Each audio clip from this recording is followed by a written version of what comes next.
Hello বন্ধুরা, স্বাগতম জানাচ্ছি এআর স্টুডিওর পক্ষ থেকে মাইক্রোসফট ওয়ার্ডের নতুন ভিডিও নিয়ে। বন্ধুরা, আজকে আমরা যে বিষয়টি নিয়ে আলোচনা করব সেটি হচ্ছে কিভাবে আমরা জীবন বৃত্তান্ত তৈরি করতে পারি। যে কোনো চাকরির জন্য আমাদের জীবন বৃত্তান্ত জমা দিতে হয়। তো আজকে আমি দেখাবো কিভাবে এ টু জেড মাইক্রোসফট ওয়ার্ড ব্যবহার করে জীবন বৃত্তান্ত তৈরি করতে পারি। আশা করি ভিডিওটি শেষ পর্যন্ত দেখবেন। আর যদি ভিডিওটি মনোযোগ সহকারে দেখেন তাহলে অনেক কিছু শিখতে পারবেন। তো চলুন শুরু করা যাক আজকের ভিডিও। তার আগে একটি কথা বলতে চাই, এরকম ভিডিও পেতে অবশ্যই চ্যানেলটি লাইক, কমেন্ট এবং সাবস্ক্রাইব করে রাখুন। তো আমি একটি জীবন বৃত্তান্ত তৈরি করে রেখেছি, এটা দিয়ে বুঝাবো। প্রথমে যে কাজটি করতে হবে সেটি হচ্ছে মাইক্রোসফট ওয়ার্ড ওপেন করার পরে পেজ লেআউট অপশনে আসার পর আমরা পেজ সাইজটি ঠিক করে নেব। তো পেজ সাইজটা আমরা A4 রেখে জীবন বৃত্তান্ত তৈরি করব। সিলেক্ট করার পরে আমরা মার্জিনে চলে যাব। মার্জিনে আসার পরে আমরা এই যে দেখতে পাচ্ছেন পেজের চারপাশে 1 ইঞ্চি করে মার্জিন রাখা আছে, এটিকে সিলেক্ট করে দেব। সিলেক্ট করার পরে আমরা চলে আসব লেখার জন্য। তো উপরে হেডিং দিব আমরা জীবন বৃত্তান্ত। দেওয়ার পরেই আমরা এই যে দেখতে পাচ্ছেন নিচে যে তথ্যগুলো দেওয়া আছে, প্রথমে যে তথ্যটা দিয়ে দিচ্ছি সেটি হচ্ছে নাম। আপনারা নিজের মতো প্রত্যেকেই যে যার মতো নাম দিবেন। পিতার নাম, মাতার নাম, জন্ম তারিখ। বর্তমান ঠিকানা, আপনার যে বর্তমান ঠিকানা আছে যেখানে আপনি বসবাস করেন, স্থায়ী ঠিকানা না দিয়ে অবশ্যই আপনি যেখানে থাকেন সেই ঠিকানাটি দিবেন। তো বর্তমান ঠিকানা আমি আমার বর্তমান ঠিকানা দিয়েছি।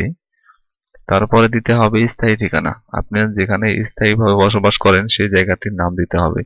যেহেতু আমার বর্তমান ঠিকানা এবং স্থায়ী ঠিকানা একটাই, তাই আমি একই রকম ঠিকানা দিয়েছি। তারপরে আপনার জাতীয় পরিচয়পত্র নম্বর দিবেন। যে যার আপনি যখন আপনার জীবন বৃত্তান্ত তৈরি করবেন অবশ্যই আপনার আইডি কার্ড থেকে আপনার আইডি কার্ড নম্বরটি এখানে তুলে দিবেন। আমি আমার আইডি কার্ডটির গোপনীয়তা রক্ষার স্বার্থে কিছু অংশ ডট ডট দিয়ে রেখেছি। জাতীয়তা বাংলাদেশী। উচ্চতা, আপনি আপনার উচ্চতা দিয়ে দিবেন। আমার উচ্চতা 5 ফিট 10 ইঞ্চি, তাই আমি 5 ফিট 10 ইঞ্চি লিখেছি। ওজন 70 কেজি, আপনি আপনার ওজন এখানে বসিয়ে দিবেন।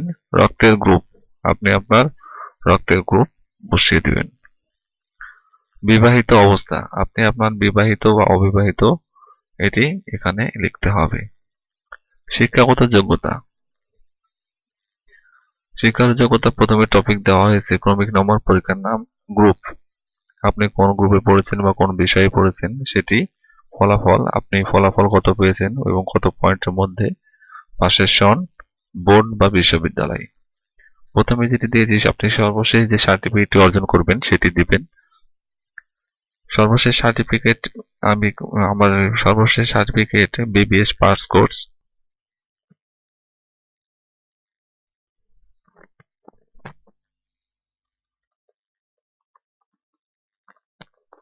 বাণিজ্য, ফলাফল 4 পয়েন্টের মধ্যে 3.550। পাশের সন 2018। আপনি যে সালে পাস করবেন সেই সাল বসায় দিবেন এবং আপনি আপনার যে বোর্ড থেকে পাস করেছেন সেই বোর্ডের নামটি এখানে লিখে দিবেন। দ্বিতীয়টি হচ্ছে এইচএসসি বাণিজ্য বিভাগ, 5 পয়েন্টের মধ্যে 4.50 অ্যাচিভমেন্ট। পাশের সন 2014, বোর্ড রাজশাহী। এসএসসি বিজ্ঞান বিভাগ 4.5 আউট অফ 5 পয়েন্ট। পাশের সন 2012, বোর্ড রাজশাহী। তারপর যে টপিকটি দিতে হবে সেটি হচ্ছে অভিজ্ঞতা। আপনি যদি আপনার অভিজ্ঞতা থাকে অবশ্যই অভিজ্ঞতাটি এখানে বসিয়ে দিবেন। আমি টিএমএসসি সেনজিওতে ফিল্ড সুপারভাইজার হিসাবে 2 বছর চাকরি করেছি, তাই এখানে লিখেছি আমি টিএমএসসি সেনজিওতে ফিল্ড সুপারভাইজার পদে 2 বছর কর্মরত ছিলাম। বা কেউ যদি চাকরি রানিং অবস্থায় থাকে তাহলে এখানে লিখবেন যে আমি এই পদে 2 বছর কর্মরত আছি বা রানিং এ আছি। অতিরিক্ত দক্ষতা, কম্পিউটার অফিস অ্যাপ্লিকেশন পরিচালনার দক্ষতা ও সার্টিফিকেট আছে। কারো যদি কম্পিউটার অফিস অ্যাপ্লিকেশন থাকে, সার্টিফিকেট থাকে, অবশ্যই এটি উল্লেখ করে দিবেন। কারণ অনেক সময় চাকরির ক্ষেত্রে কম্পিউটারের যেন আবশ্যক লিখে দেয়, তাই অবশ্যই আপনি এটি তুলে দিবেন। মোবাইল নাম্বার, আপনি আপনার মোবাইল নাম্বারটি এখানে বসিয়ে দিবেন। স্বাক্ষর, স্বাক্ষরের নিচে নাম দিবেন। এরকম যদি একটা আউটলাইন দেন তবুও ঠিক আছে, না দিলেও সমস্যা নেই। আপনি যখন এটি প্রিন্ট করবেন বা প্রিন্ট ছাড়াও এখানে আপনি স্বাক্ষর বসিয়ে দিতে পারেন। তো প্রিন্ট করার পরে এখানে আপনি আপনার স্বাক্ষর দিবেন এবং যে তারিখে আপনি আবেদনটি জীবন বৃত্তান্তটি জমা দিবেন, অবশ্যই এখানে তারিখটি বসিয়ে দিবেন। তো অবশ্যই আশা করি সবাই বুঝতে পেরেছেন। আহ এই জীবন বৃত্তান্ত সম্পর্কে যদি কারো প্রশ্ন, অভিমত বা কোনো কিছু জানার থাকে অবশ্যই যোগাযোগ করবেন। তো এ বলেই আমার আজকের ভিডিও শেষ করছি। আল্লাহ হাফেজ।